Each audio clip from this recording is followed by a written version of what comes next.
asistencia. Sí, es una de las cosas que iba a decir.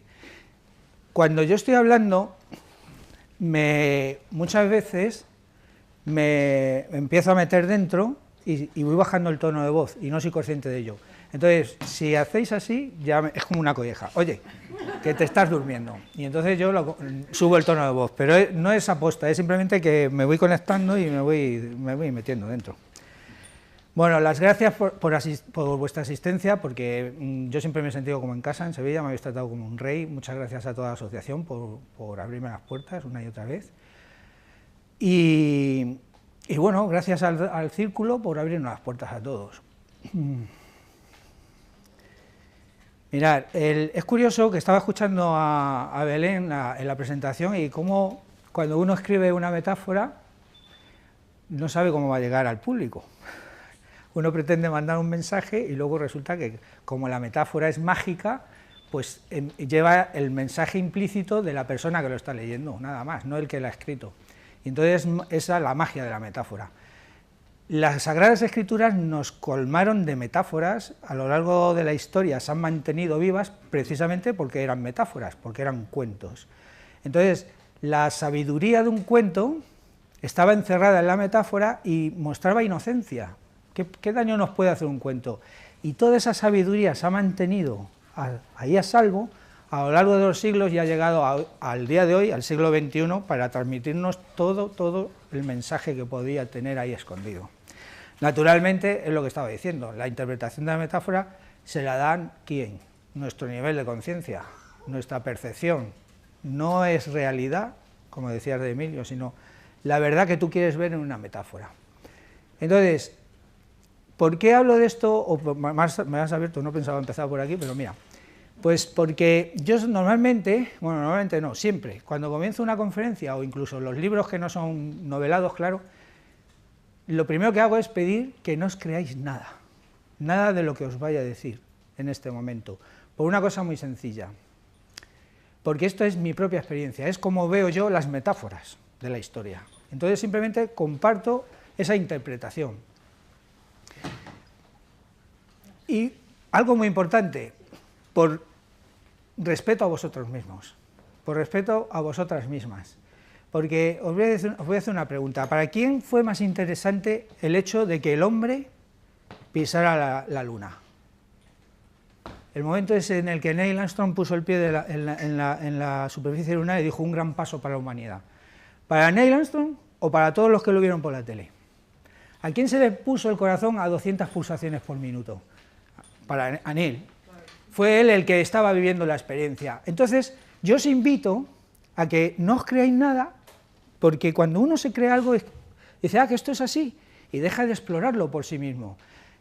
Ya da por hecho que es así. No te lo creas y experiméntalo tú. Pon tú el pie en tu propia luna. Entonces, respetaos a vosotros mismos y experimentar vuestro propio proceso de poner el pie en la luna, y no que otro lo cuente. ¿Por qué podemos contarlo? Pues porque esto lo veníamos hablando cuando han ido a buscarme al tren, que esto es como el encuentro de dos amigos, viejos amigos que dicen, oye, ¿te acuerdas el verano del 95 la que liamos allí en los acantilados de Galicia? Y dice, sí, claro, es verdad, joder, y tal. ¿Y te acuerdas que en aquella playa? Y yo digo, pues no me acordaba, pero ¿qué lo dices? Es verdad. Y entonces el compartir el recuerdo nos ayuda a recordar más. Y eso es lo que a mí me pasa.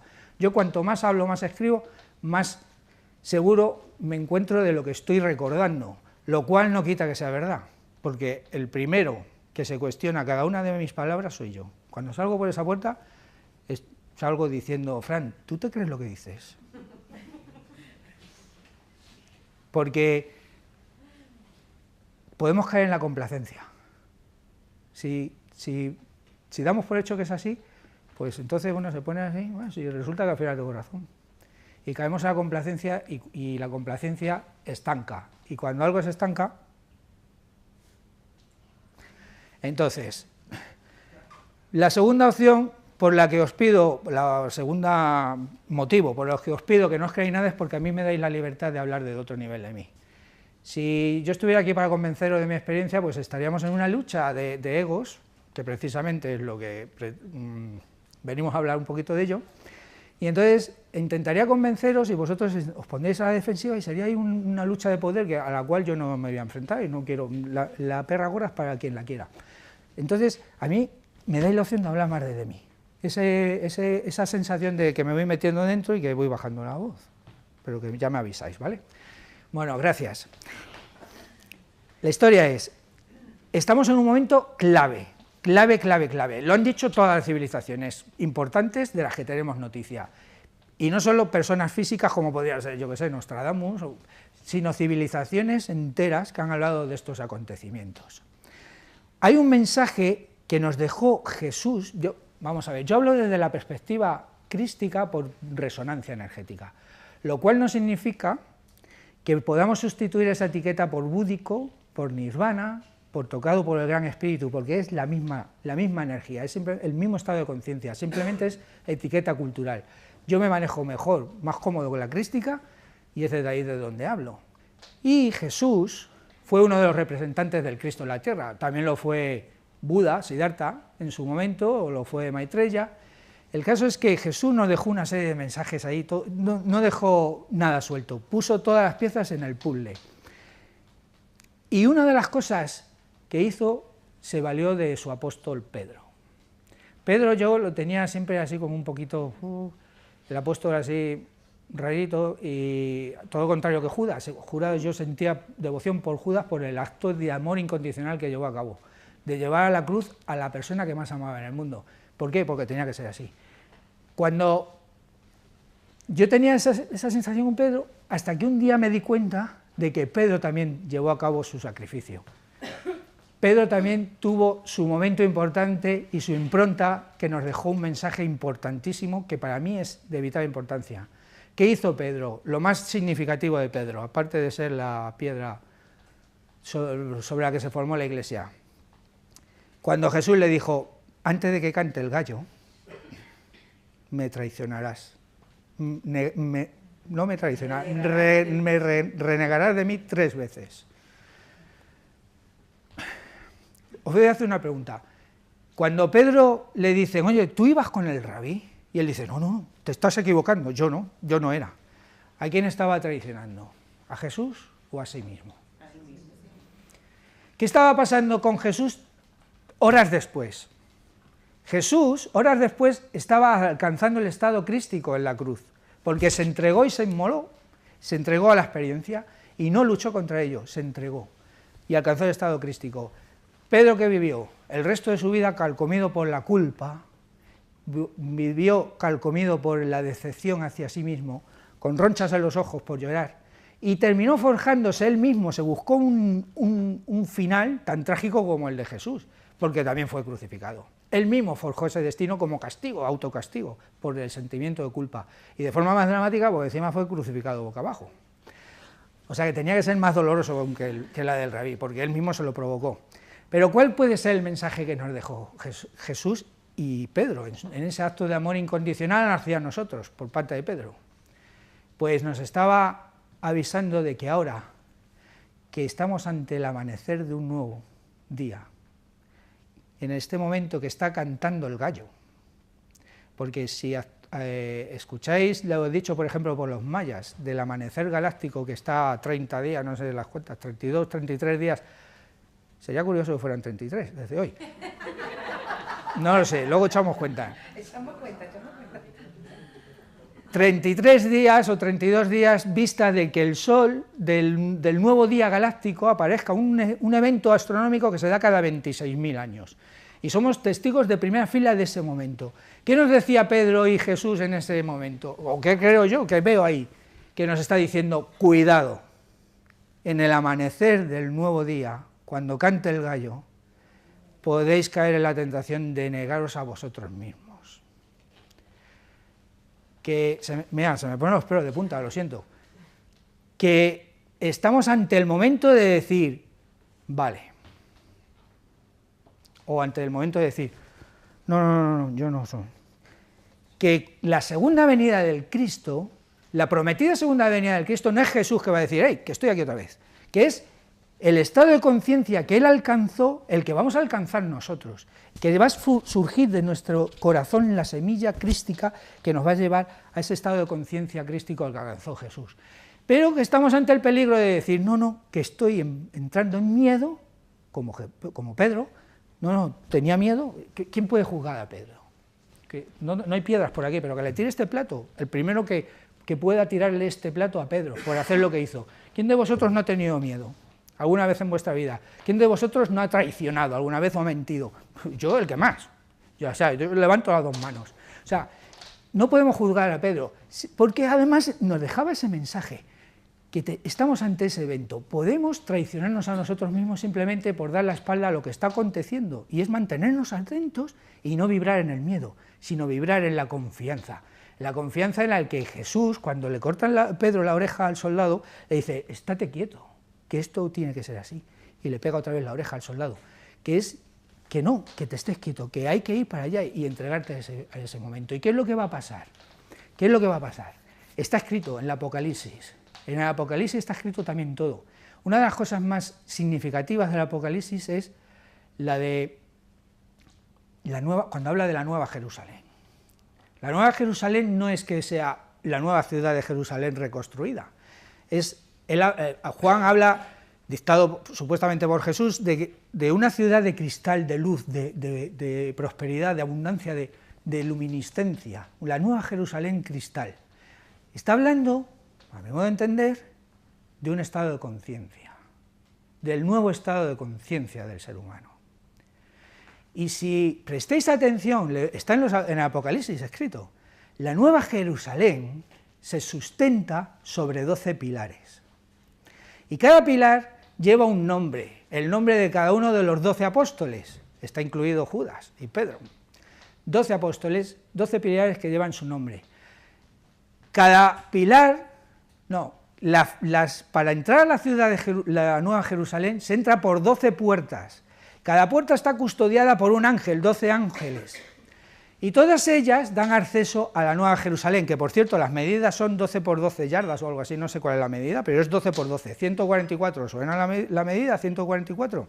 Entonces, la Nueva Jerusalén se sustenta sobre el número 12. Curiosamente, Jesús, en los escritos, figura que era seguido por 12 apóstoles, lo cual no es cierto. Y hay un detalle que se le debió de escapar a la Iglesia Católica, porque está en el Nuevo Testamento.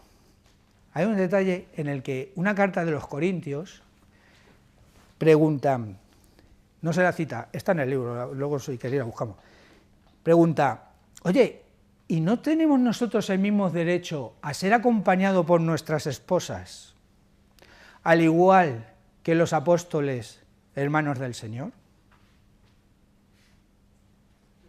¿No hay que pensar eso?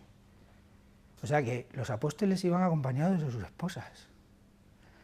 Que Jesús hablaba de la disolución de la dualidad. Estaba hablando de unificar los dos rebaños, la oscuridad, la luz, lo femenino, lo masculino, toda la dualidad, estaba hablando de disolver la dualidad. Habría sido de zopenco el haber obviado una de las partes de la dualidad. Jesús hablaba a las mujeres al mismo nivel que hablaba a los hombres, si él lo que buscaba era la unificación de la dualidad, en la armonía entre el hombre y la mujer.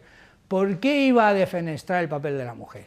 Pues porque no fue Jesús, porque fue la manipulación que hubo detrás de la energía anticrística que cortó el papel relevante de la energía femenina para descabalar todo esto. Lo siento, chicas, os tocó. Pero era la forma de descabalar esto. De todas formas, voy a decir una cosa, la peor energía que ha estado colocada a lo largo de la historia ha sido la masculina, por algo muy sencillo, porque si la masculina ha estado oprimiendo a la femenina, precisamente porque era, porque tenía miedo. Luego, ¿quién está peor colocado? ¿Lo masculino o lo femenino? Entonces, todo eso se manipula, pero vamos a quedarnos en el mensaje escondido ahí en la metáfora, de que se acompañaba de 12 apóstoles, a pesar de que eran, creo que cientos y miles, porque el milagro de los panes y los peces dio de comer a miles de personas y sobraron peces y panes, que ahí hay un mensaje también oculto. Mira, Jesús en ese mensaje nos lo dio por acto. ¿Por qué daba 5 panes y 2 peces? Porque no eran 5 peces. Pues muy sencillo, porque Jesús era un avatar de la era de Piscis, y en el cielo gobernaban los peces, eran 2 peces. Entonces Jesús nos estaba dando el mensaje de decir, tan importante es que comáis el alimento físico, simbolizado por los panes, como el alimento espiritual que os viene del cielo, simbolizado por los 2 peces. Es que está todo, está ahí todo, es que no hay más que estar mirando atento. Entonces Jesús, ¿por qué se rodea de 12 apóstoles simbólicamente, o por lo menos eso dice las Escrituras? Porque los 12 apóstoles dan testimonio del estado de conciencia que alcanza Jesús, el estado crístico. Esos 12 apóstoles son los que dan testimonio, apoyo a que eso surja. Y ahora resulta que en el Apocalipsis nos encontramos que hay 12 pilares que sustentan la nueva Jerusalén. El nuevo estado de conciencia se sustenta sobre 12. ¿No os suena esto de algo? ¿No habéis oído hablar de las 12 cadenas de ADN? ¿No habéis oído hablar de que tenemos 12 cadenas de ADN, del ADN basura que ha dicho la ciencia durante muchos años, que no se sabía de qué era porque teníamos solo 2 activas y 10 inactivas, pero que era ADN basura que no se sabía de qué era? Esto es como si tú miras y coges un gusano, le miras el ADN y dices, joder, esto tiene más ADN basura que ADN de verdad. Y luego resulta que miras una mariposa y dices, coño, pues todo es ADN de verdad. Es decir, que está ahí cifrada la genética de la mariposa inactiva. Es decir, que nosotros tenemos el ADN de nuestro mariposo humano inactivo. ¿Y qué está ocurriendo? Que este nuevo amanecer nos está despertando ese ADN, nos está ayudando a activar ese ADN. Y cuando estén las 12 cadenas de ADN activas, surgirá el ¿qué? La nueva Jerusalén, el nuevo estado de conciencia. Los 12 apóstoles dan testimonio del estado de conciencia del Cristo. Ese es el momento en el que estamos ahora. Nos estamos sustentando sobre esas claves tan sencillas y solo hace falta estar atento. ¿Atento a qué? A no negarnos a nada. Cuando habla Jesús de la disolución de la dualidad, una de las frases sorprendentes, que siempre recurro a ella porque es que es potente, es cuando dice, yo he venido, no, antes dice, hay otras ovejas, pero no son de este redil. Es decir, que hay otras ovejas aparte de vosotros, que no son de este redil. Pero yo he venido para que todos, estos y vosotros, podéis oír mi voz y hacer un solo rebaño con un solo pastor, que el pastor les lleva por el buen camino. Es decir, que Jesús vino a hablar a las 2 partes, a la oscuridad y a la luz. Que vino a hablar a la víctima y al perpetrador, que vino a hablar a lo masculino y a lo femenino, vino a hablar a la dualidad, a fundir la dualidad. ¿Cuál es el papel que se nos ofrece para alcanzar el estado crístico que alcanzó Jesús? Que Jesús no dijo en ningún momento, oye, que yo soy más que tú. Que Jesús dijo, yo es que a veces me lo imagino dándose ahí contra la pared, que soy igual que vosotros, que no me hacéis caso, que cuánto tiempo voy a tener que permanecer entre vosotros, si podéis hacer las mismas obras que yo, que está en vosotros, el mismo ADN que está en mí, está en vosotros, la misma activación. La diferencia entre Jesús y nosotros, ¿sabéis cuál es? Que él estaba así, y hace así con un ojo, oye, que hemos llegado, esa es la diferencia. Él abrió el ojo, se dio cuenta, despertó y zarandeó al resto. Que 2000 años son 3 segundos a nivel cósmico, o sea que es un suspiro, que no cuenta, que es nada. Entonces, ¿cómo podemos encaminarnos en esa dirección? Mirad, otra señal, antes de encaminarnos. Cuando van, y esto creo que lo he mencionado aquí, pero de forma distinta y así ya lo arreglo. Cuando los apóstoles le preguntan a Jesús, oye, maestro, ¿dónde quieres que festejemos la cena de Pascua? Inocentes ellos, se pensaban que iban a festejar por la cena de Pascua, una más, y Jesús estaba ya casi sudando sangre porque sabía que era la última cena. Pero Jesús va y les dice, id a la ciudad y saldrá a vuestro encuentro un hombre con un cántaro de agua. Y esto lo he contado aquí, pero lo conté de forma distinta. porque es esta, y así lo arreglo. No, es que junté dos momentos de los evangelios. Uno, cuando Jesús dijo eso del cántaro de agua, y luego al final cuando dijo lo de estaré con vosotros hasta el fin de la edad. Hasta el fin de la edad, y entonces yo me lo monté toda la película en la cabeza, pero el mensaje es el mismo, no cambia, solamente la forma. Pero hay un detalle importante. Él dice, ir a la ciudad, a Jerusalén, y saldrá a vuestro encuentro, es decir, que no tenéis que buscar a nadie, que saldrá a vuestro encuentro un hombre con un cántaro de agua. Vamos a ver, chicas, contexto de la época, En el siglo I, quien iba a buscar agua a la fuente eran las mujeres, y además las sirvientes, no era la señora de la casa, las sirvientes. El hecho de que un hombre fuera a buscar agua a la fuente era signo de mucha humildad. Y Jesús va y les dice, seguidle. O sea, imagínate, seguir al más humilde de todos, es decir, tú ser más humilde. Seguirle, ¿para qué? Para festejar la Pascua. Pascua es Pesaj, no sé dónde poner el acento, en hebreo, que significa el paso, el tránsito del estado de esclavitud al estado de libertad, por parte del pueblo judío bajo el yugo egipcio. Entonces, ellos festejaban la liberación del pueblo judío, por eso comían pan amargo, para rememorar los malos tragos de sus antepasados, y entonces festejaban esa salida a la libertad. Jesús les dice, seguir al hombre con el cántaro de agua, ¿para qué? Para festejar la Pascua, vuestra libertad. Es decir, lenguaje del siglo XXI, hoy el eje de rotación de la Tierra en su precesión se está metiendo en la era de Acuario, el hombre con el cántaro de agua, y no tenemos más, porque Él ha venido a nosotros, a entregarnos a esa experiencia con humildad. Y nos llevará a festejar la libertad. La verdad os hará libres. Palabra de Jesús, y es que yo no digo nada nuevo, si es que está todo dicho, ¿no? Es que no hay nada nuevo. Entonces, tú te entregas en humildad a la nueva era, entras ahí, y eso activará los 12 pilares que darán tu metamorfosis al estado crístico, el que Él vino aquí a promover. Y entonces, ahora voy a entrar en el punto en el que si ya esto no lo teníais que creer, esto ya menos aún. ¿Por qué? Porque esto es una película de Spielberg. Pero yo os voy a decir una cosa. Estas cosas, a veces me pregunto, ¿me lo están diciendo? ¿Me lo están iba a decir una palabrota, ¿me lo están chivando? ¿Me lo están chivando? Entonces digo, pues no tengo esa sensación, o no soy consciente. Es más bien una sensación de recuerdo, de que estoy recordando eso. No recuerdo precisamente los colores y con quién estaba, pero sí recuerdo la sensación de decir, vale, voy. Esa sensación de nostalgia, esa sensación de que es como cuando estás en una casa que has vivido toda tu vida y te vas a una nueva y estás con la sensación de la alegría de irte a una casa nueva, pero con la penita de que estás dejando tu hogar.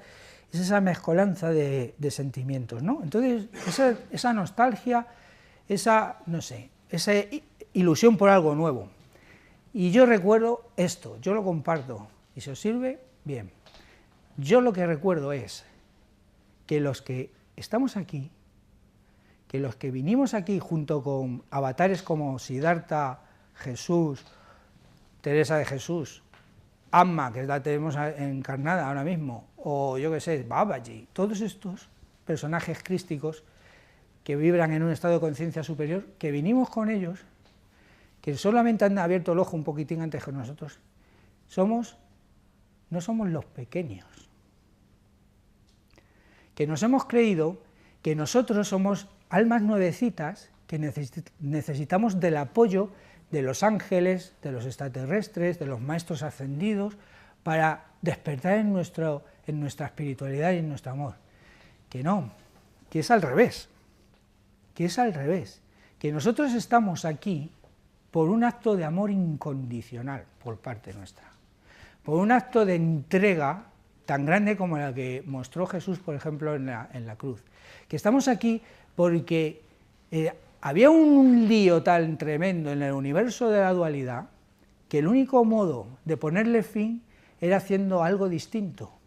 Si os dais cuenta, en el universo de la dualidad, y esto recurre un poquitín a la parábola del hijo pródigo que se separa, que se va de la casa de Dios y se mete en los líos que se mete, esa es la diabolización, el momento en el que se crea el universo dual y se mete a explorar este universo de la dualidad y se mete hasta el final, hasta que está en harapos. Nosotros estamos ya en harapos, ya no tenemos que llevarnos a la cabeza, estamos en la... Es decir, ¿y qué hago ahora? Pues mirar para allá y volver a casa, que te está esperando tu padre o tu madre para dar una fiesta en tu honor, que es lo que nos decía Jesús, que es que está tu padre allí esperando, vamos, que nos va a hacer una fiesta. ¿Pero por qué no vamos para allá? Porque nos da vergüenza. ¿Por qué? Porque estamos carcomidos por la energía anticrística, que es la culpa. No nos merecemos que la bendición de nuestro Padre Madre Celestial. Y entonces, no. ¿Por qué estamos en este punto tan metidos de la dualidad? Porque, si os dais cuenta, en dualidad, la luz y la oscuridad, por poner dos extremos, se pelean, están en pugna, pero al mismo tiempo se necesitan porque se dan referencia la una sobre la otra. Si la luz vence a la oscuridad, ¿cómo sabe qué es luz? En la dualidad estoy hablando, si no tiene oscuridad para referenciarse. Si vence, sería la disolución inmediata de la luz, se disolvería todo. Luego, se necesitan, pero se alimentan, es la paradoja, es la esquizofrenia en la que vivimos, en la dualidad. ¿No os habéis dado cuenta de que en un momento dado podéis estar estrangulando a alguien? Vosotros no, yo sí, yo sí.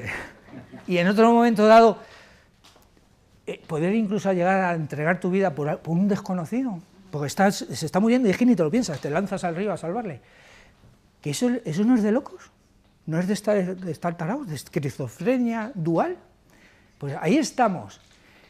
Y el universo, que no es más que el reflejo de lo que hay en nosotros, es decir, que si vemos angelitos, que no son angelitos, que somos nosotros proyectados ahí, que si vemos demonios, no son demonios, que son proyecciones de nuestro interior que están ahí, y las utilizamos para verlo desde fuera, pero son espejitos, y ahora hablamos de ellos si queréis.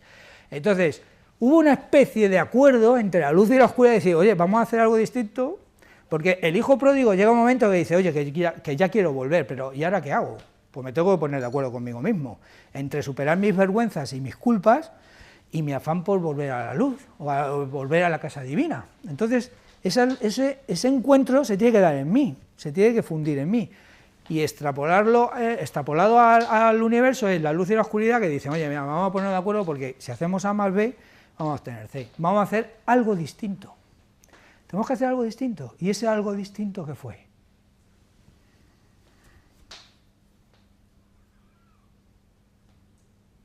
Pues no lo sabemos, si no lo hemos dicho ya. ¿Sabes por qué nos hemos olvidado de eso? Por un puro acto de inteligencia, para no volvernos locos. Porque si tú te metes en este universo tan denso de dualidad, en el que estás en esquizofrenia, recordando de dónde vienes, si tú recuerdas de dónde vienes, estás aquí y te vuelves loco. Tú vienes de un universo de serenidad, de paz, de amor incondicional. Y te metes aquí, la locura. Entonces, el único modo de salvarte, ¿qué es? Tú misma. Me olvido de quién soy. Nuestra amnesia es por eso. Eso es nuestra forma de mantenernos a salvo con cierto nivel de cordura dentro de este juego de dualidad del ajedrez que hablaba Belén al principio. Porque si nos acordamos de quiénes somos, estaríamos... El hijo pródigo es que se mete se aleja tanto de la casa que se olvida que su padre es terrateniente. Y él está viviendo la vida, está experimentando. Entonces, llega un momento que se acuerda, y ese es el momento que estamos viviendo ahora, de que os podéis acordar, que es el momento de acordarse. Entonces, ¿por qué somos los que nos metimos aquí? ¿Por qué somos los grandes? Pero los grandes, voy a dejar esto muy claro, no los grandes de, mira qué bonitos que somos los maravillosos.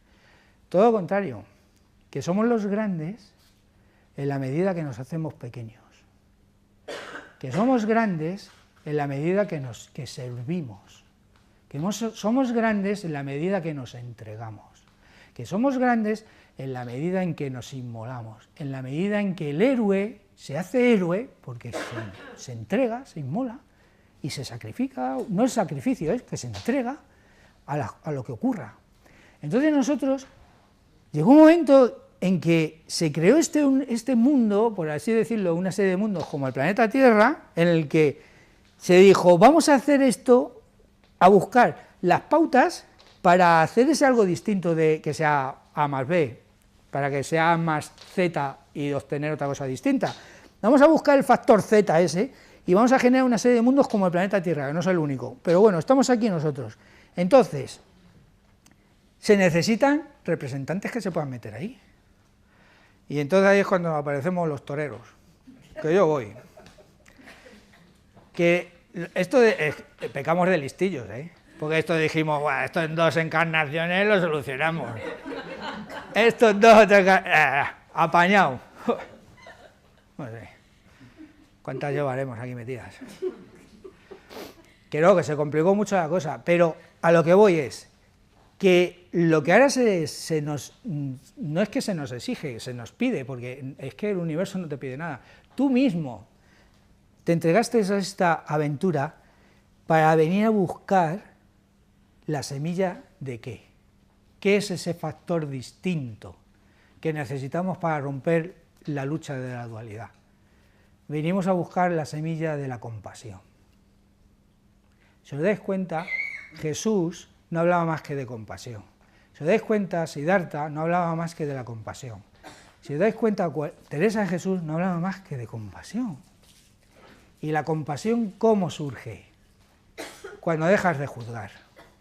Que es en el juicio donde está la dualidad. Esto es bueno y esto es malo. Ya hay dualidad, ya hay juicio, hay dualidad. Que al primero que juzgamos es a nosotros mismos. Que tú cuando te miras al espejo, cuando te miras de verdad, no cuando haces así, sino cuando miras esos ojos, que el personaje que aparece en el reflejo, que lo sabe todo, que no le podéis mentir, que sabe todo lo que habéis decidido, lo que habéis hecho, lo que no habéis hecho, lo que habéis dejado de hacer, que es confrontar esa energía y decir, sí, vale, y entender que qué ocurrió. Si tú has hecho algo de lo que juzgas o catalogas como malo, ¿en qué se sustentó eso? En miedo. Decidme algo que hayáis hecho, no lo digáis, pensadlo. Cuando habéis mentido, cuando habéis traicionado, cuando habéis salido huyendo y os tenéis que quedar. Cuando habéis dejado de asumir responsabilidades, ¿qué era? Era miedo. Miedo a perder, miedo a no ser querido, miedo a que no te reconozcan, miedo. ¿Qué era por miedo? Pues vale, era miedo. Que el miedo es irreal, que el miedo es consecuencia ¿de qué? De un ego. Que tu esencia no tiene miedo, tu esencia es divina. La botellita que se llena con el agua del océano, se llena con agua del océano, que es agua, es el océano cósmico, el océano universal, el océano divino.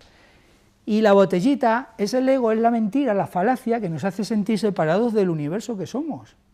Y separados de las otras botellitas que están en el océano, que eres tú y tú, y que me hace creer que yo soy distinto a ti, pero tu agua y la mía es la misma, es energía cósmica universal, es Dios, es divina. Entonces, esa botellita es la que tiene miedo. Miedo a que la hundan, miedo a que la rompan, miedo a que la pinten de verde. Entonces, si tú te das cuenta que es desde ahí, desde donde has actuado, desde la botellita, desde el ego, puedes poner un poco más de intención y ver tu esencia, que es lo que hace, lo que nos invita Jesús. Que Jesús, pues, por poner uno, te invita a ver más allá de la botella. Os voy a hacer una pregunta muy directa. ¿Cuántos de vosotros le gustaría tener frente a sí al Cristo? Ver al Cristo así, de frente. Joder. Tierra de toreros, ¿eh? Habéis levantado la mano más de los que en otros sitios, ¿eh? Sois muy valientes. Hace falta mucho valor para ponerte delante del Cristo. ¿Por qué? Porque tú, cuando te pones delante del Cristo, no es que te vea el alma, no es que te vea el espíritu, es que te traspasa. Te traspasa. Y entonces tú, que en esos ojos ves que te están traspasando hasta la médula, empiezas a darte cuenta de, uy, que yo ayer hice que la semana pasada le dije a la vecina del quinto que era una... Y entonces empiezas a hacer así.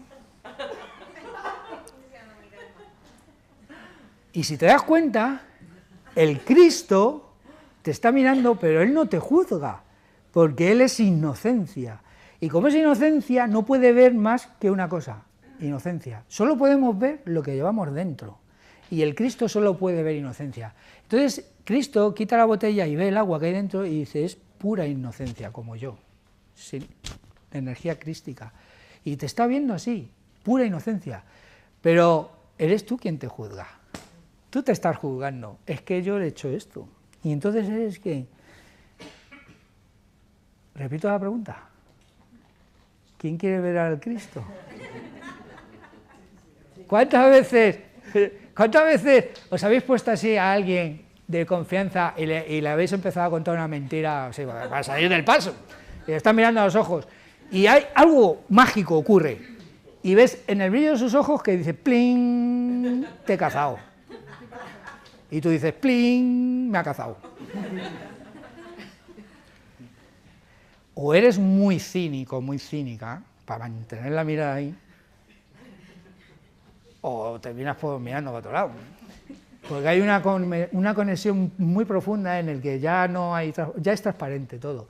Pues esa es la mirada del Cristo, ¡ting! Que te he cazado. Entonces hace falta mucho valor, lo cual os invito a hacerlo. Y ahora, ¿quién quiere ver al anticristo? Dicen que si controlas a tu enemigo, conoces a tu enemigo, es más fácil vencerle. Ahí, levantádmelo la mano, ¿eh?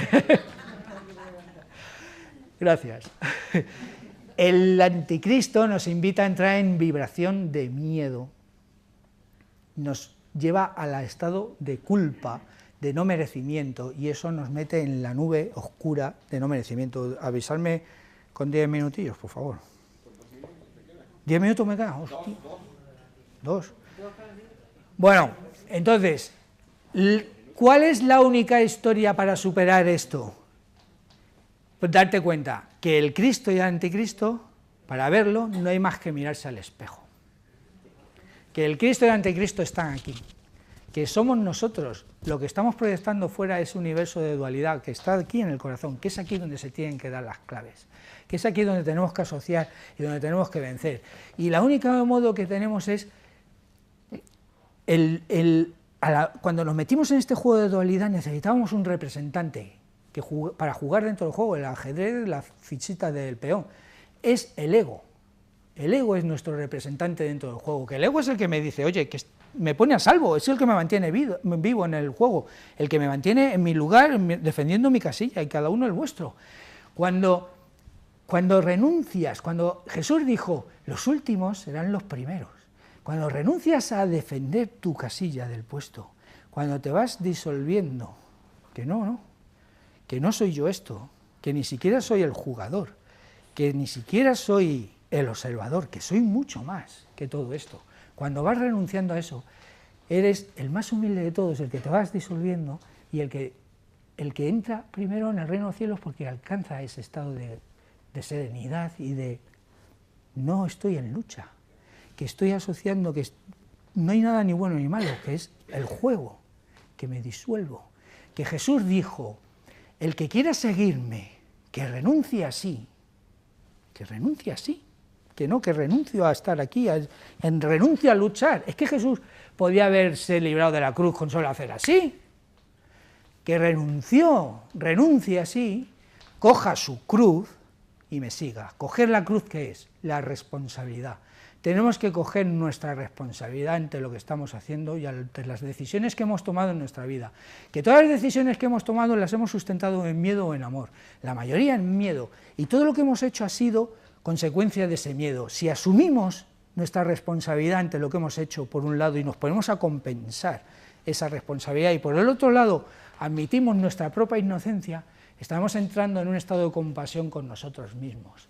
Dejaremos de juzgarnos porque estaremos diciendo, soy inocente, en realidad soy inocente, no he actuado desde mí, desde mi esencia, he actuado desde mi botella. Y por otro lado digo, vale, he actuado desde mi botella, pero he causado un movimiento en el universo del cual yo me hago cargo y me comprometo y me hago responsable. Jesús dijo, he venido aquí a cargar sobre mis espaldas todos los pecados del mundo. Él estaba diciendo, me hago responsable de todo este universo que yo tengo ante mí. Me hago responsable. Pues nosotros nos tenemos que hacer responsables de nuestro universo, de lo que hemos creado, de nuestra forma de relacionarnos con los demás, de cómo estamos mintiendo, traicionando, cómo estamos, o incluso haciendo cosas de las que catalogamos buenas. Simplemente asumir esa responsabilidad y fundirnos, tanto por un lado en la inocencia propia y el otro por la responsabilidad. Y cuando esa fusión se dé en nosotros, será cuando cojamos esa semilla de la compasión, porque estaremos sintiendo compasión por nosotros mismos, y la llevaremos y la esparciremos por el universo. Que por eso hemos venido aquí, a esparcir esa semilla de la compasión por el universo. Y ahora os voy a dar, y con esto cierro ya. ¿Os acordáis de la película Origen? ¿La habéis visto algunos?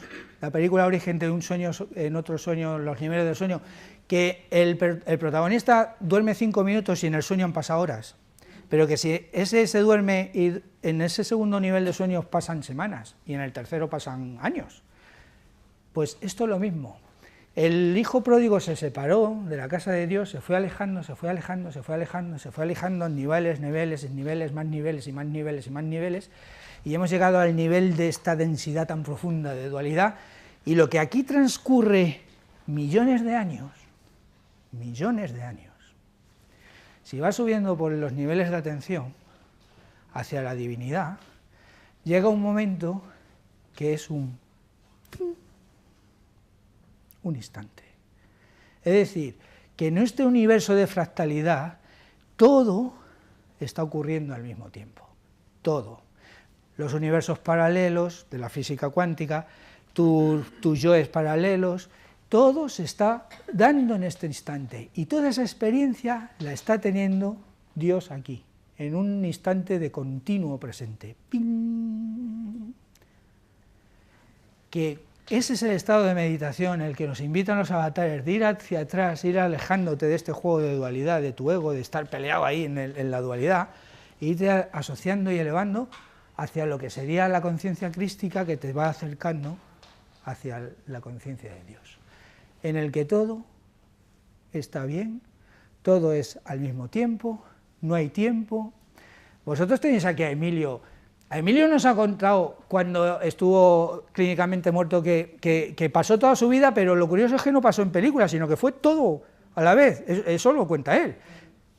Pues es lo mismo, para Dios es ¡ping! Todo. Y nosotros estamos aquí enfrascados en vete tú a saber qué nivel, y estamos viendo que es que pasan las horas, que un curso de milagros dice, el tiempo está esperando tu perdón. Es decir, el tiempo está esperando que dejes de juzgar. Estás dejando, porque eres tú el que dices qué está bien y qué está mal, y es ahí donde nos perdemos, en las horas del transcurrir de los siglos y de los siglos. Y ya no me pongáis esas caras de decir que tenéis que acabar, ya con esto acabo. No, sí.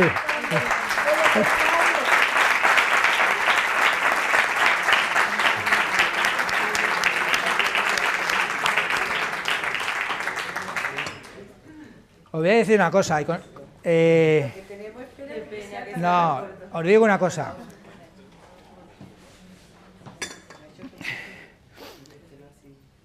Al final me la tengo que tragar porque es que estoy diciendo que en Barcelona lo dije, que esta era la última grabación que hacía. ¿Por qué? Porque por un lado os estoy diciendo, vive tu propia experiencia, y por otro lado no dejo de contaros la mía. Y eso distrae, que no es mi experiencia, que no es la experiencia de nadie, de los que podáis encontrar por internet, que estamos perdidos en la pantalla del ordenador viviendo las experiencias de los otros, que es momento, clean, de apagar el ordenador. Apagar la tele era momento de apagarla hace 50 años, plain, y hacer así, y meterte en la crisálida, que tu ADN está preparado para despertar, para activarse, para alcanzar las 12 hebras de activación, que ese es el momento en el que estamos viviendo. Entonces, yo eso es lo que os invito. Dejáis ya de... y es que, claro, pero es que luego, es lo que te decía Belén, que luego viene el universo y te dice, vamos a ver si este viene en serio de lo que está diciendo, y no dejan de proponerme más conferencias, más eventos y tal, y digo... Entonces, claro, tú ya entras en el juego. Oye, ¿el universo me está diciendo a ver si vas en serio o el universo me está diciendo, no, tío, aún no es momento? Y eso es lo que tengo que descubrir yo por mí mismo. No tengo que mirar, porque nadie me lo puede decir, eso lo tengo que saber yo. Pero claro, ¿no es el momento de callarte o ya es el momento, a ver si vas en serio? Pero eso, claro, esa es mi historia. A lo que voy es que vamos a centrarnos ya, que vamos a meternos, que es que está el amanecer, el gallo ya está cantando.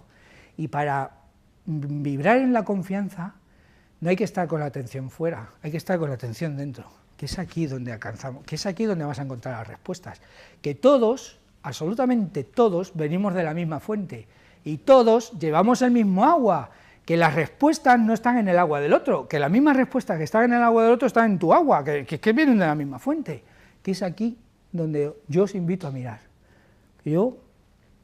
ese es el camino que quiero tomar. Lo que pasa que, ya os digo, está ahí el universo jugando conmigo y yo permitiendo que el universo juegue conmigo, porque soy yo el que lo genera. Se acabó, ya.